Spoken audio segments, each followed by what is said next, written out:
we have been friends for a long time. This is our first time here. This is our first time here at the American Revolution. But we're not strangers. 60 years ago, my 21st birthday party was here. So if you do the math,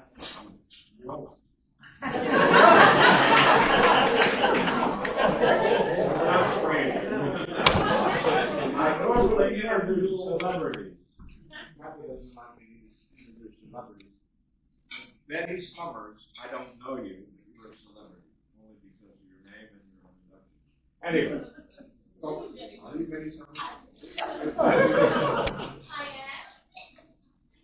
But we're not strangers here because Samantha Stokes, Jim Clark, Mike, Jamie Hand, and Horace is a neighbor. We've all worked together at one point in time, especially Pat. Jamie, I write a lot, and Jamie writes a lot, and I've written facts about Jamie, and he's written lines about me. Kathy worked with Tim for many, many years. Kathy did all of the exhibits at the Tuckers and Seaport for many years. And Samantha has done a lot for us with the Barney Gang Society, which we got involved with 3 years ago. And because of our passion for Barney Gang history, it is now risen from the dead. We have all sorts of series meetings. Samantha was a big help there, of course. And Catherine, I was supposed to, on all of our talks, I was the what do you call it? The speaker. No, I was the speaker, and Kathy was the teleprompter. I still am. But tonight, and when I was speaking, I would know that I was supposed to get off when she would roll her eyes. Tonight, she's the speaker. I'm really not the teleprompter because Catherine is the teleprompter. What are we talking about? That's the reason I'm talking. Yes. Mike asked us, what do you want to talk about? Well, a year ago almost, we were at the Ocean County Historical Society History Day. And they were rolling out these boxes of books. And I said, we're going to do it. We're going to throw them out because we have an extra copy of Raw. Don't throw them out. Okay. And they wrote it there. We got looking at these books. And they are the social media of the day, which Kathy will tell you quite a bit about. Now, there are about 30 books of them. And I would encourage you to take a copy, one copy, with you home. They are magnificent reading. And what, they were commissioned by the New Jersey legislature in 1872. But it took 20 years before the governor, at that time was from Creole, and his name said, okay, we'll do this. So they started printing these books in about 1898.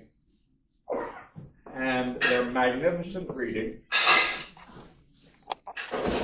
And they talk about all kinds of things. And if you take a copy, you'll probably find either your name or somebody's own name in there. Or runaway slaves, runaway Irish people. There were more runaway Irish. Who's Irish here? Okay, there were more runaway Irish then than you can imagine. And all sorts of lynches and horses. Anyway, they're fascinating reading. So, with that introduction, I must say one other thing, is that Catherine would know this, I am a folklorist. Henry Charlton Beck was a folklorist. Oh, there's another celebrity.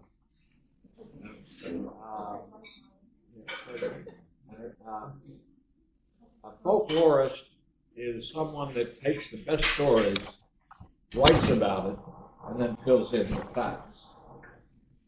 A historian is someone like Kathy, and she has taught history. She taught history for 30 years all over the world, from China, Taiwan, to Germany, to Seattle, Washington, to Lincroft, New Jersey. So she taught history for her. So when Mike asked me, can you talk to us about, whatever, Kathy said, oh, Grove, you can't be talking folklore. You got to talk facts. And I said, well, that's your job, because I lie a lot. And so she's going to be telling you some facts as a history teacher. And I said, oh, by the way, this is a group of very intelligent people. And I said, well, you taught history for 30 years between grades 1 and 7. They ought to get, it's your audience. So here's your history teacher. Thank you, Mike. And thank you ever so much. So here we go. Okay,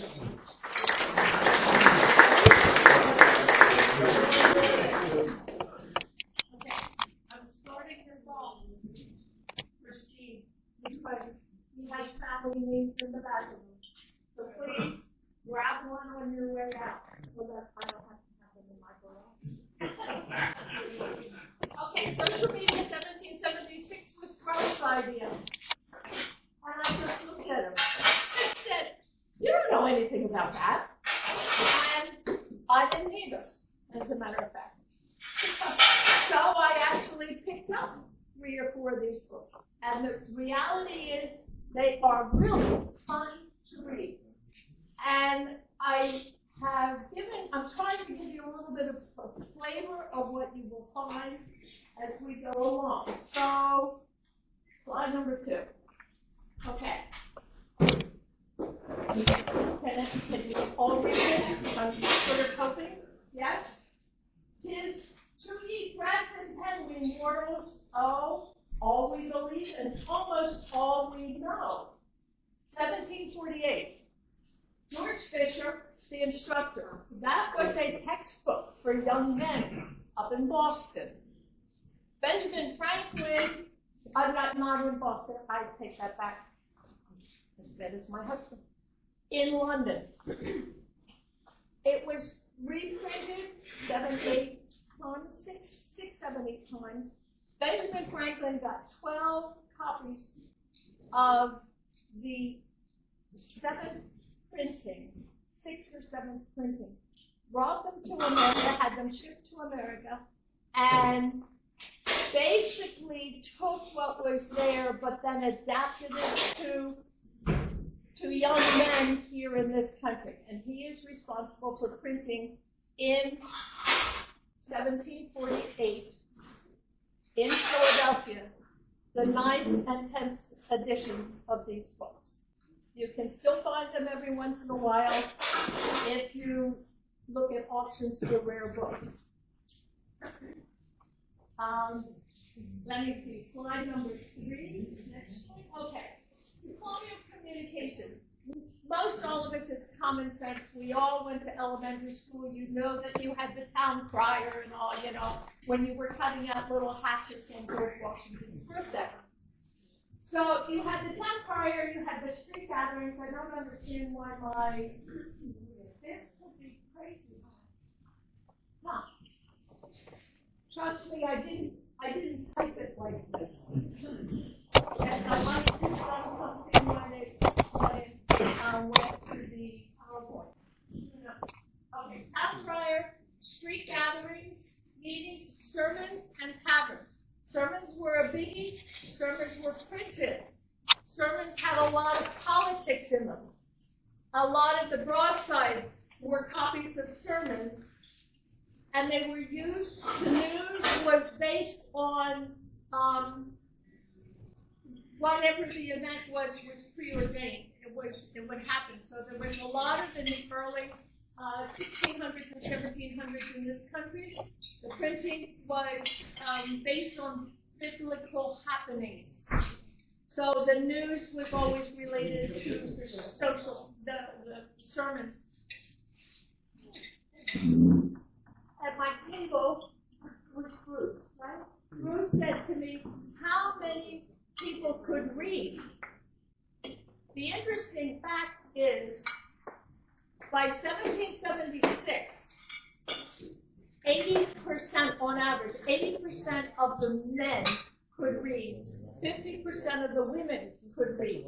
In Williamsburg, if you go down to Williamsburg, one of the things that they do talk about is they had, by 1776, 90% literacy of the men that were in Williamsburg. And that is really kind of a remarkable statistic, something that I wasn't particularly aware of. And it goes back to when Massachusetts was settled. One of the things that the folks in Massachusetts felt was absolutely necessary was that children had to learn how to read, so that they would, and as a result, then they, as they became adults, everyone would be able to read, so that they would understand the laws of the colony. So they actually had public schools back in the 1600s. The first printing presses were up in Boston in 1630, something of the sort like that. It was 8 years after they first arrived, and 2 years after Harvard was started. And those printing presses did textbooks primarily, and sermons, and not so much news. It was really just for people to understand what was expected of them socially as they were out and about. I will be giving you an example of letters. Broadsides were the most common. Sermons were printed. Almanacs were printed once a year. They had the calendars in them. They had when you had the rising of the sun and the setting of the sun, and when you were going to have full moons. A lot of ideas as far as sharing of ideas for agriculture, that sort of stuff. Pamphlets. Before newspapers. Pamphlets were how people got their ideas across. And they actually printed them on their own, but then charged for them when, you'd have to buy it. As opposed to a newspaper where you would have to have a subscription ahead of time before the paper was even printed. And then the newspaper will be the last one that we'll be looking at. Okay. This one is an example of a letter. I'm sorry it did not come out clearer. I took that picture. I don't want to tell you how many times that I finally decided to skip it. This letter was written by Richard Stockton. And it was just up for auction in Farnham's auction in New York City on April 3rd. I recommended that you might buy it, but it was merely $80,000 to $120,000. What is really wonderful about this is it is one of the earliest known usages of the term of Yankee Doodle. Now, Yankee Doodle came out of the French and Indian War because the British created this little ditty of a song to sort of taunt how unpolished the American soldiers were. So by using it in reverse, he reappropriated Yankee Doodle to get back at the British for being so insulting, right? So really, I was very surprised nobody bought that letter. That letter was passed over. So there must have been, all I could figure is somebody had, what do you call it when you want a certain amount of money for the auction? The reserve. He must have had the reserve on it that it wasn't that. So they passed on that one. But this is important because it was a reappropriation of a British insult. So I thought that was really kind of fun as an example of a letter. and I couldn't believe that it showed up online, and in fact, Grow found it, and he said, oh, you have to use this, right? And I was thrilled, because I thought there were so many letters I could have chosen, but this one, and in fact, their auction was specifically paper from the Revolution to announce the 250th celebration that was coming. So I thought that that was pretty neat on their part. It was good marketing. Okay, next slide. These are the printers, and I chose the currency on purpose because one is by Benjamin Franklin, the other one is by Isaac Collins. Number one, I liked the Collins because it's a local name down here in South Jersey. And he also, Isaac Collins is the one who finally set up business printing shop here in New Jersey. But I had Benjamin Franklin there because they had the same problem the printers did, that if you're using Facebook or if you're getting email and you get what we call spam, and the page that you're looking at looks identical to, let's say, a bank, right? So what you're looking at on the screen, you might get confused because it looks like your bank, right? Well, they had the same problem with currency. So Benjamin Franklin came up with the idea that if you print a leaf, if you print something that is from nature, you can change it just enough that you won't, I've drawn a blank. You can't counterfeit it. Thank you. You can't counterfeit. And that was Benjamin Franklin. And that was the first time that that was done. So then 20 years later, when New Jersey's printing, Benjamin Franklin actually got the contract to print currency in New Jersey in the 1750s. So he came for about 1 week, brought his printing presses and his type, and he finished the contract here in New Jersey. But then he took all of his equipment back to Philadelphia again. Same thing happened with Parker. He came down from New York, and he did the same thing, and he went back up to New York again. So we really didn't have printers here. We had some, that were here to fulfill a contract from the assembly, from the New Jersey Assembly, but they didn't stay. And it was because in New Jersey, they didn't want any printing shops. They recognized the fact that if you allow people to print things and you allow them to voice their opinions and it can get distributed, that you don't have control. So New Jersey did not have printers in the 1600s until the early 1700s. I thought it was really kind of interesting because I didn't think that our assembly was that much more strict or more controlling than some of the other assemblies in other colonies. Kind of like Twitter. Kind of like Twitter. Okay, so the printers were usually publishers, booksellers, merchants, postmasters, and also widowed women. If the husband died, and he was a printer, the woman had no source of income. But she had worked so closely with her husband that she knew how to do it. And so the women would take over the printing shops as the husband died. One of the more famous was a woman named Clementina Rind, R-I-N-D. She was from Williamsburg, Virginia. When her husband died, she took over and she actually got the permit. You had to get a permit from the government in order to be a printer. You had to get a license, right?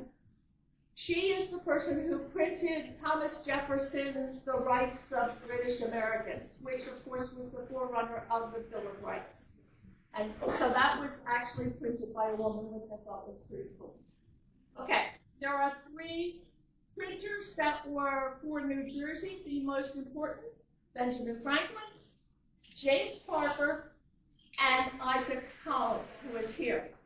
The other names of printers that you would find in these books are William Bradford, William Goddard, John Holt, and James Rivington. James Rivington I will discuss with you, and John Holt too, in a slide, 2 or 3 slides further along. But all of the information for 1776 in New Jersey didn't come from New Jersey. Everybody in New Jersey was either getting their information from Philadelphia or from New York. So it was really kind of intriguing to pick up these books and realize that I had to glean through all of them to get just little tidbits of information that had to do with New Jersey. But boy, is some of it really fun. And I will get to the people today would probably sue the editors if an article was written in the same style that they were written back in the 1700s. I mean, people were not afraid to write exactly what they were thinking. And it is very humorous. Sometimes you just look at it and go, oh, I don't know if we progressed or stepped back in time. Okay, so next one. This is the most famous pamphlet that was ever printed. Period, end. The most famous. And I don't care where in the world it is. That is the most famous. And of course, it is our friend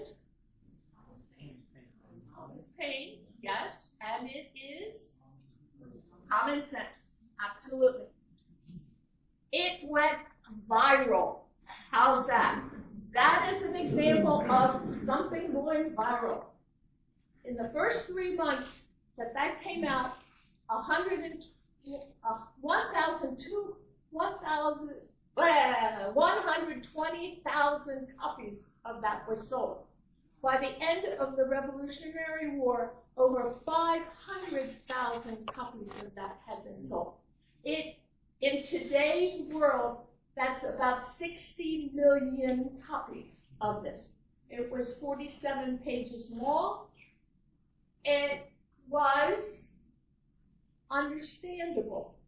That is what the key was. He wasn't writing for the men who were sitting in the Continental Congress. He was writing for the man who was in the tavern. Copies of this were taken out. People stood on the street corners. It reminded me of Trafalgar Square with the folks on their bandwagon, you know, they would take it out on the street corners and they would read it out loud to people. It was absolutely amazing. John Adams wrote to Abigail that book gave the men who were in the Congress the strength and the guts, basically, to go ahead with the plans for the Declaration of Independence. They were all so influenced by it. George Washington had copies of it given to the people who were his officers and had them read it to their troops. He was an illegal immigrant. Yes, he didn't get to this country till 1774, only 2 years before the Declaration of Independence. In those 2 years, he changed the thinking of the colonists who were here, right?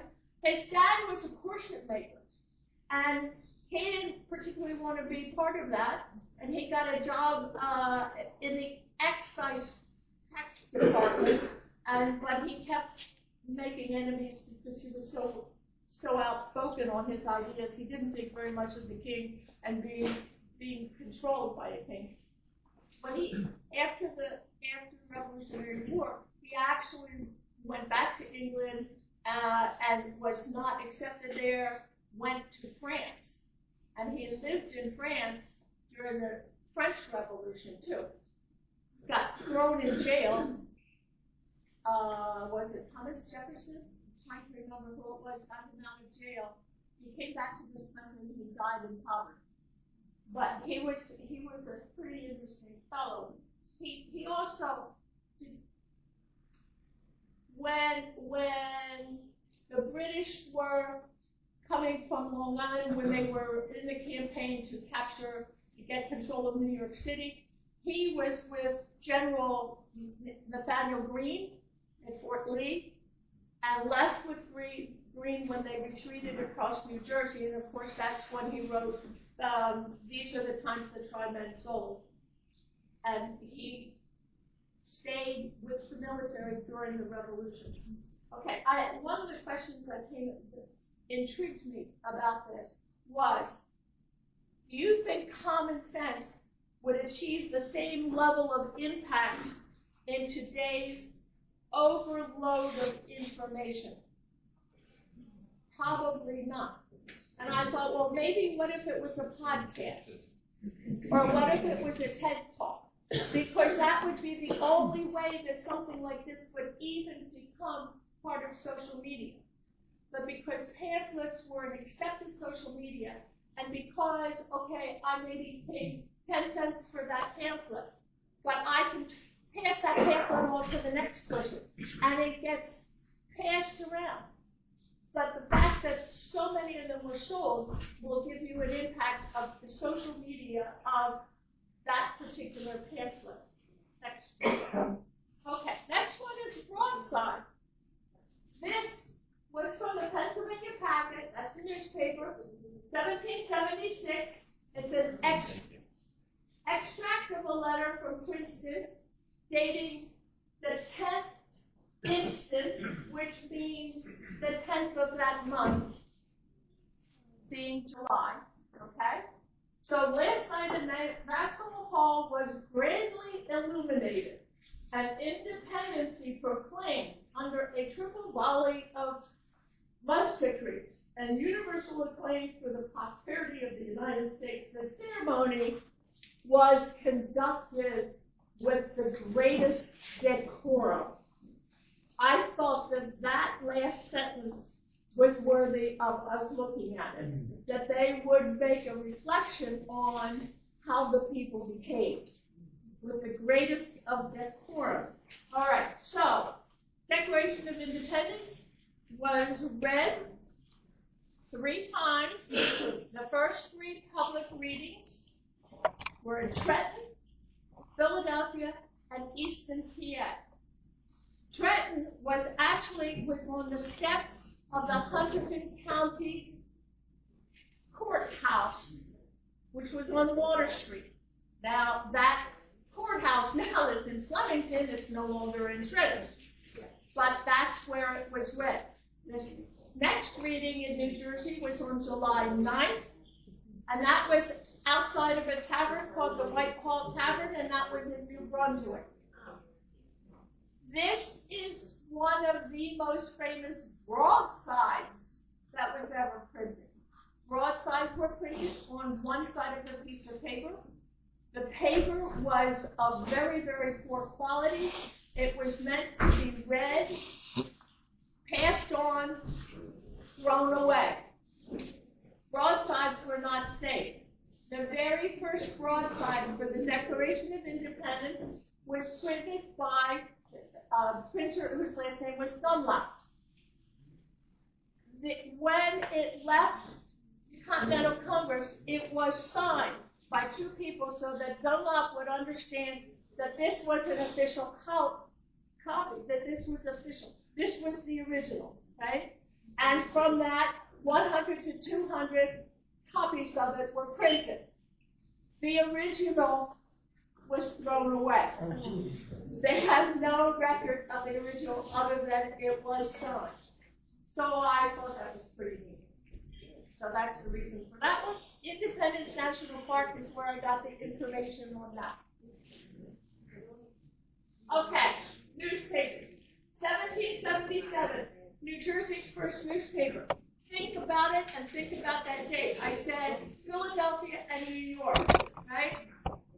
By December 5th in 1777, which is when the first newspaper was printed in New Jersey. By December 5th, 1777, New York was under the control of the British. Philadelphia was under the control of the British. Where was New Jersey going to get their information from? They couldn't. I mean, they did, but they realized that they no longer could go without a newspaper, without printing presses, and within 10 years, there were 30-some-odd printers in the state of New Jersey, and there were 4 newspapers. So that's the newspaper. The secondary, newspapers were a secondary activity to printers because they made no money. So the other thing that caught my eye was the fact that books were not readily printed, for the simple reason that books took up too much time of the printing press. So if you had a bigger shop that had maybe 2 printing presses or even 3 printing presses, you would be the person that would be printing books. But the average printer had 1 printing press, and he didn't want to take up the time of his press for what it would take for doing a book. So you don't see a whole lot of books in the early parts of the colonies that you would not see books being printed. Isaac Collins actually printed the first American Bible, and that was after the Revolutionary War. So I had three newspapers that are Pennsylvania, 3 that are from New York. The Pennsylvania one, Dunlap, he's the guy that printed the Declaration of Independence. This one was Bradford, William Bradford, but then later became James Parker. This, the Pennsylvania Gazette, that was Benjamin Franklin. That was the most successful newspaper throughout all of the colonies. Benjamin Franklin was very, very shrewd in that he not only apprenticed most of these printers, but he also underwrote, became a silent partner in helping them set up their printing presses. By the end of the Revolutionary War, he was involved in one way or another with just about every major printer in all 13 colonies. And he also, as you probably would realize and know, that he was in charge of post offices and setting up routes for the the postal routes. And a lot of the printers were along the postal route because getting distribution of anything that was printed was really difficult. And for the New York ones, we have, wait a minute. Okay. So the New York one is, again, James Parker. This is John Holt, who I will get to, and James Rivington. Now, James Rivington, I will talk about in the next slide, or maybe the second 2 slides after that.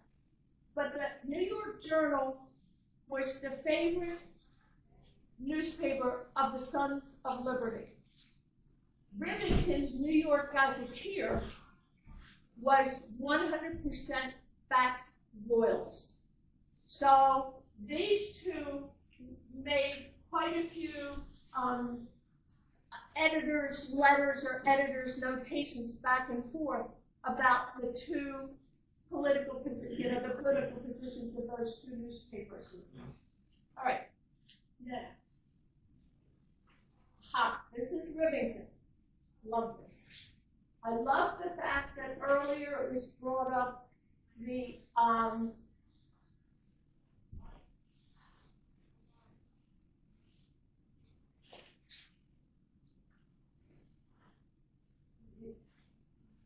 pole. The Liberty pole.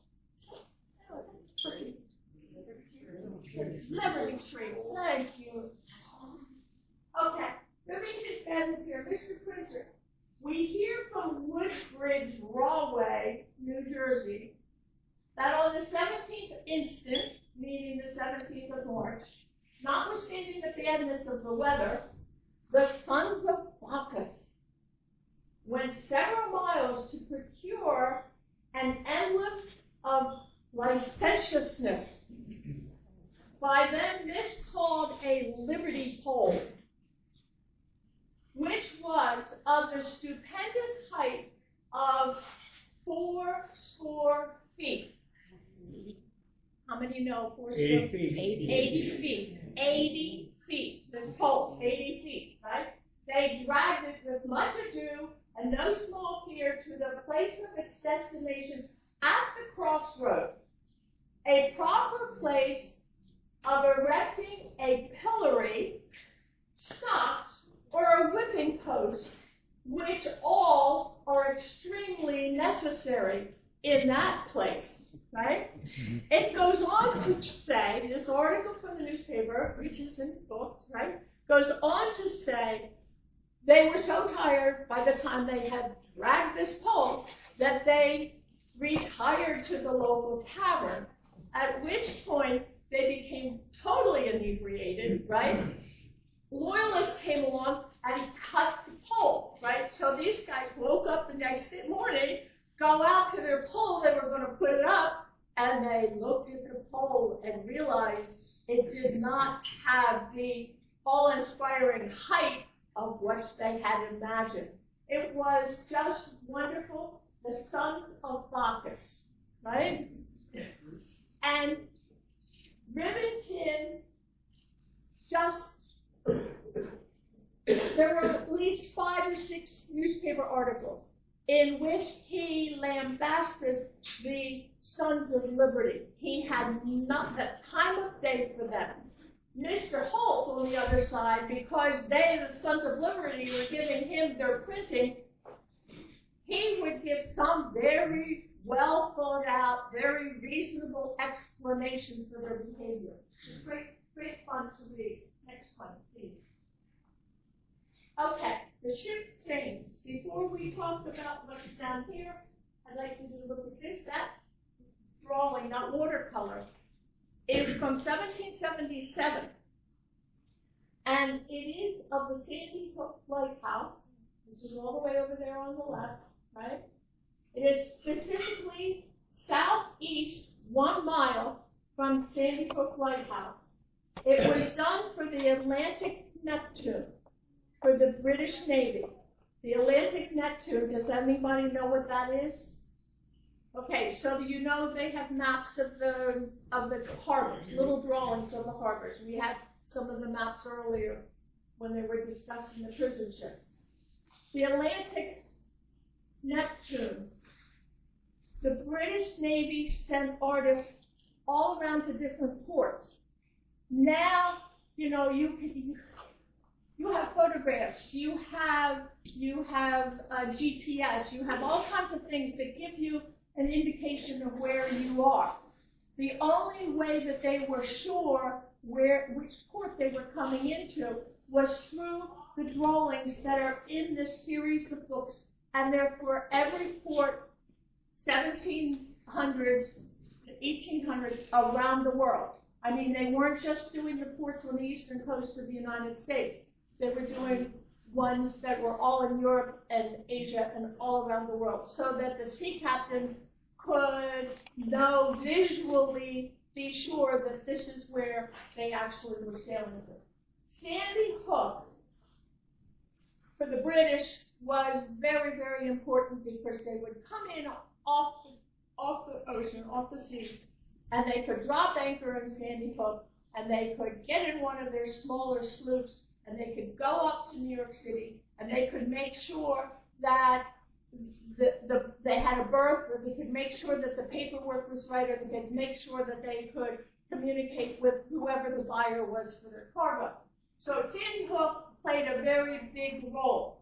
What happened on February 16th is that the ship James with Captain Watson came in, and this was just about the same time as their intolerable acts, and colonists had, the Continental Congress had declared a non-importation. You could not offload cargo coming from Great Britain.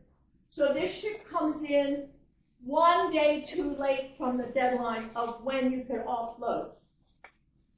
Comes in, there is a committee of inspection, gets in the boats, they go out there and they say to the captain, sorry, you cannot unload. He goes up to New York, they won't unload him, he comes back down to Sandy Hook, he stays in New York, his crew is in Sandy Hook, they decide they're going to try again, they start coming up, because the captain was in the city, some of the Sons of Liberty get the captain, they parade him down Wall Street, and make a big lot of noise and everything, and insult him terribly, and put him back in his sloop. There was a man of war in the harbor called the Kingfisher. He goes out to the Kingfisher and explains what's happening, and the Kingfisher declares, at this point, Captain Watson is just ready to get in the ship and sail away. And the Kingfisher, the captain of the Kingfisher says, no, you can't do that. So then it added another week or 2 weeks. So when you start reading this with the newspapers, it goes 4 or 5 different articles, all basically adding more detail with each one. Ultimately, he was given clearance. He never did offload any of his cargo, and he headed to Jamaica. Today it would be called a big, beautiful Tara. That's right. Yeah, the interesting thing with this one is that it showed that the people, the average person, was going to go along with the Continental Congress and not try and get the British tea, use the British paper, use the British cloth. They refused to offload the British ship. So that was the importance of that one. Okay. So now, Pennsylvania Journal, 1775. This I love for the simple reason it's a shipwreck on Brigantine Beach. And this, is anybody familiar with this story? No. Cool. All right. So you'll notice it just says a transport ship. The transport ship is a troop carrier. All right. They come aground in Brigantine, and this is a fairly good report in the paper. They give the captain of the ship, Captain Hastings, the military captain that's there, Captain Campbell, Lieutenant Sims, a recruiting sergeant, 15 or 20 ragamuffin fellows that had run from New York, supposedly ran from New York, right, and enlisted, who acted as Marines on board, came ashore in Brigantine near Egg Harbor, where she was lost. This is all true so far. The seamen and the Marines were secured after their coming on shore and conducted to the city, where the seamen are set at liberty and the Marines properly secured. All right, so the captain, the military captain, the lieutenant, and the sergeant, they managed to get a hold of a boat, and they head out to the inlet and kind of disappear, head north, trying to get to New York City. Well, the reality of that is there is a second article. Now the second, or this is it goes to, it says they were put in, when the captain leaves, they put in a place called Cranberry Inlet, which hopefully kind of familiar with. It's up towards Island Beach State Park, a little bit north of that. And they were pursued, and they were on board a sloop, and they were actually captured. But the second article is the examination of Joseph Suey of Little Egg Harbor, who is taking an oath in front of the County of Burlington in October 23rd, 1775. Joseph Reed was the Justice of the Peace. He tells the story that he was heading on the Little Egg Harbor River, which is the Mullica River, only that was its original name, okay? And he sees the vessel on Brigantine Beach. Now, I don't know about you, but if I've been down to the mouth of the Mullica River, I can't really see Brigantine Beach. It had to have been a pretty big vessel. So he says he goes to that vessel and he goes on board. Yeah. And he was told by a person on the ship from England that they had very little cargo or lading except for ballast. And they were 70 leagues from shore, which was approximately 30 miles, and they got careless with their soundings. So they ultimately wound up on the beach, right? And he said, Mr. Suey says, and I perceived quite a few people on board. And I asked, who are these people? And the man who was speaking to him said, oh, I am carrying them. They are immigrants. We are heading to New York. I have a lot of land, and they're going to be able to settle on this land. And he tells this wonderful story to the judge, right? And he said he was told that this gentleman was a large landowner, part owner of the boat, and wanted to get to New York City. Ultimately, outcome was the officers take Joseph Suey's boat, and they went through the inlet, and they headed north. Now, Joseph Suey says, I received no money, no bribes, no guarantee of any kind of reward whatsoever. I was crushed. I knew nothing. My boat was gone, right? Third article says, basically, the transport vessel, captain, lieutenant, and sergeant came ashore, offered a man money for a boat to get to a man of war that supposedly was not too far away. At the same time, sailors came ashore and said they were pressed into service and that they had thrown overboard barrels of gunpowder, guns, small arms, and sailors' clothing, and the sailors made for the mainland and disappeared into the woods. So you had three interpretations of this one incident, and it reminded me of when I was a kid in kindergarten or first grade when the teacher whispered something in your ear, and then you had to give it whisper to the next person, and by the time it got to the classroom, to the end of the class, it was two different stories.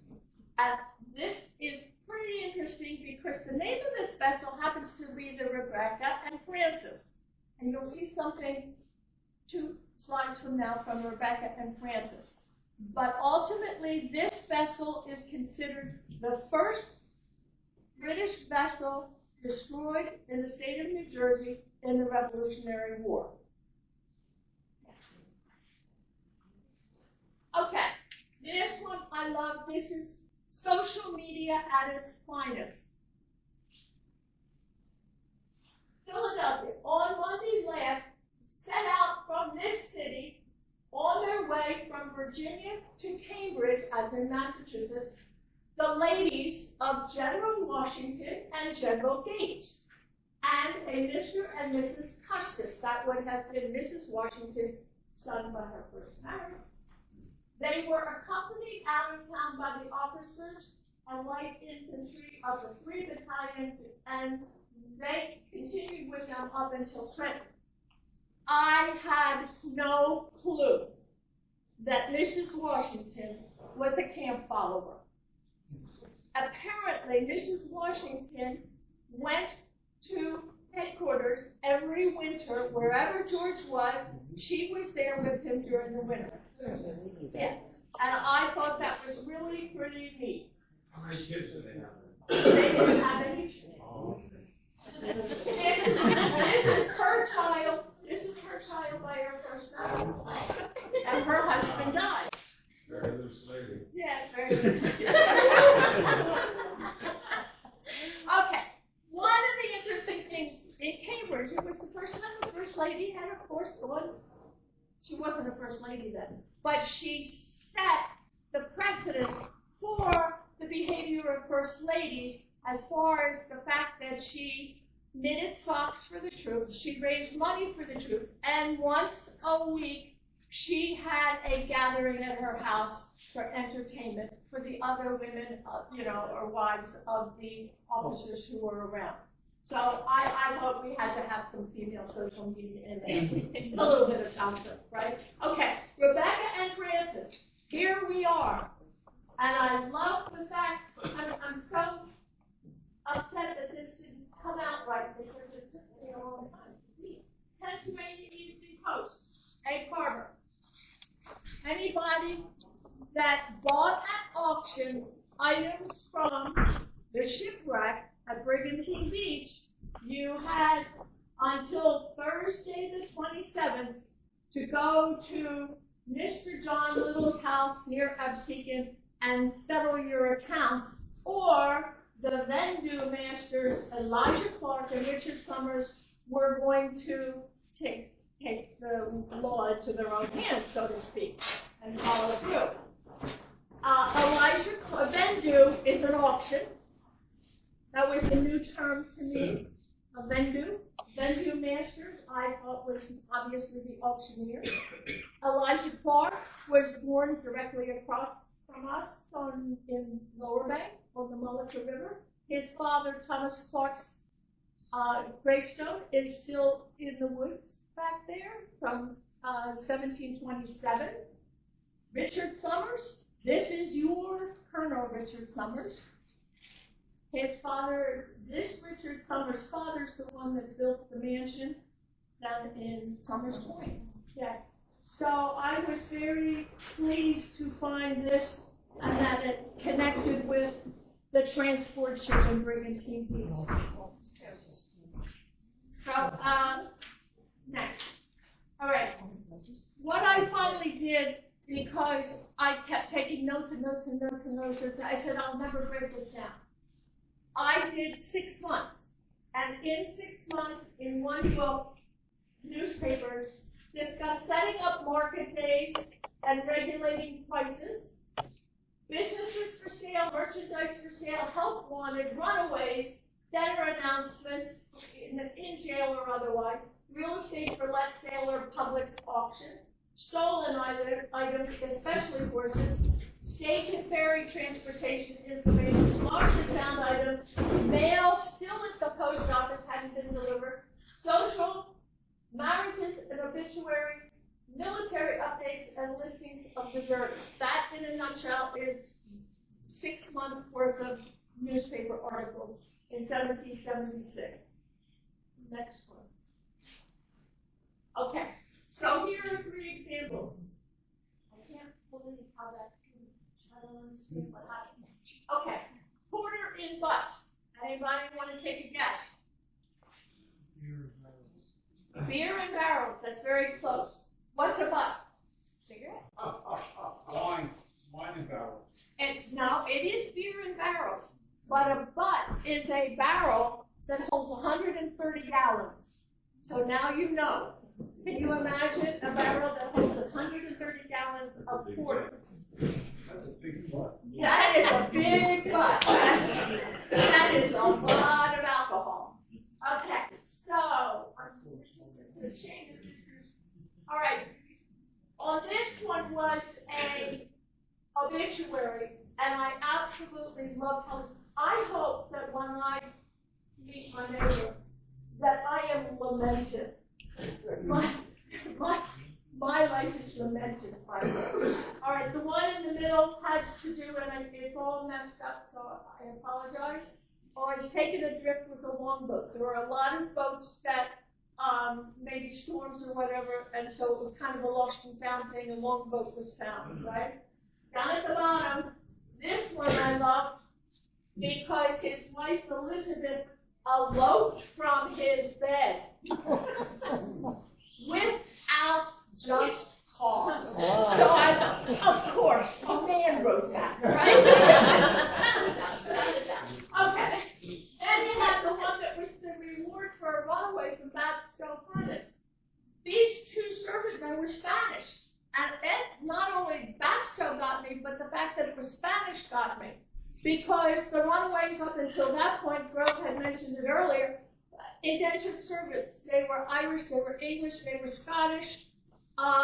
There would be the man and the wench, and the Negro, and occasionally minors. That really stopped me. A 5-year-old girl was the one that really got to me. Okay, next one. Oh, no, second to last one. Horse racing. Honest to goodness, just about every single page had a horse for sale, or it was the finest example of a horse in the colonies, right? The very first horse racing track, 1665 in Hempstead, Long Island, New York. 1665. So by the time of the Revolutionary War, the colonists had been horse racing for 100 years. So I thought that was pretty neat. All right. And he was as handsome a horse as any in America, and superior in moving, both for gaiety, good spirits, and ease on the rider. Fabulous writing. Absolutely fabulous. Next one. Okay. This one, July 1st is 1776. There comes to Sandy Hook the number of transport troop ships. Now in Sandy Hook, we hear amounts to 113 sail, and we have not the least reason to doubt that General Howe is in the fleet. Can you picture 113 troop transport ships in Sandy Hook? It's amazing, absolutely amazing. They, of course, came ashore in Staten Island, Long Island, and even in New Jersey. They actually sent out outposts in Trenton and in something. But this was the beginning of the serious beginning of the actual war, with Long Island and New York falling, going across New York, Washington, out in down the Forge, coming back across. I mean, it started right there, July 1st. That's it. Thank you very much.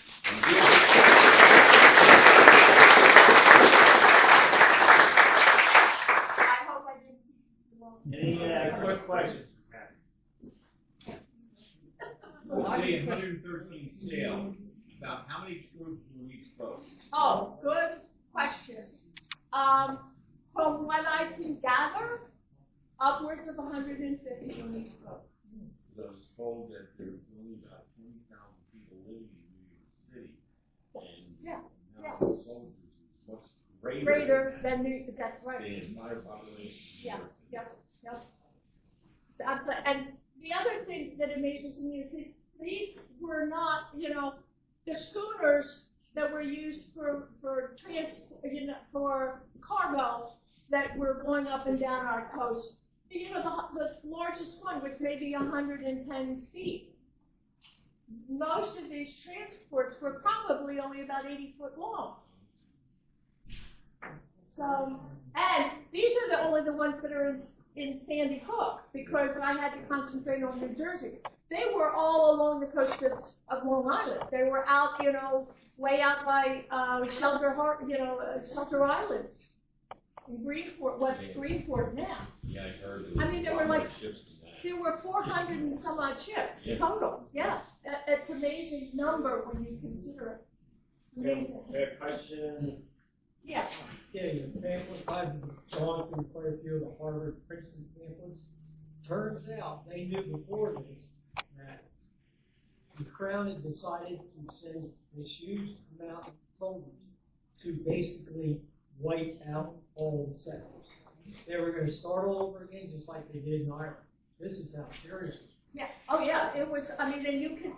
What is neat is you don't get many of these in the newspaper extracts, right? You had to kind of read between the lines, and you begin to realize just exactly what's going on. I mean, it's not a textbook from 8th grade where they're saying, oh, and people were, making their own cloth and, trying to make do not having British things. you really get a feel for, I had to sell my business, I had to sell my house. If I was a loyalist, I'm out of here.